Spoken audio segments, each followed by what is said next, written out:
চলছে তীব্র তাপপ্রবাহ। আবহাওয়া দপ্তরের পূর্বাভাস অনুযায়ী আজ সর্বোচ্চ রেকর্ড ভাঙতে চলেছে তাপমাত্রা 44 ডিগ্রি আশেপাশে থাকতে চলেছে বাংলার তাপমাত্রা। আর সেই তীব্র দাবদাহকে উপেক্ষা করে সকাল সকাল ভোট প্রচারে বেরোলেন রানাঘাট লোকসভা কেন্দ্রের বিজেপি প্রার্থী জগন্নাথ সরকার।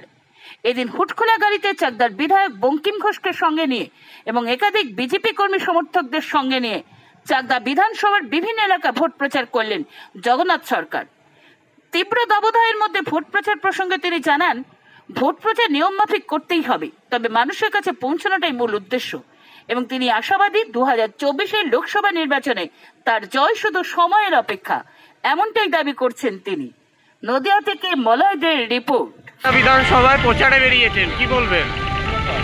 স্বাভাবিক নিয়মে প্রত্যেকটা বিধানসভায় যেমন যাচ্ছি, চাকদা বিধানসভায় তার ব্যতিক্রম নয় এবং অন্যান্য বিধানসভায় যে উৎসাহ উদ্দীপনা, জনসমর্থন, সাধারণ মানুষের স্বতঃস্ফূর্ত আশীর্বাদ এখানেও মিলছে, ইতিমধ্যে তার লক্ষণ দেখতে পাচ্ছি এবং যত এগোবো তার সংখ্যাও যেমন বাড়বে এবং তার যে তীব্রতা আরও গতি পাবে বলে মনে হয়।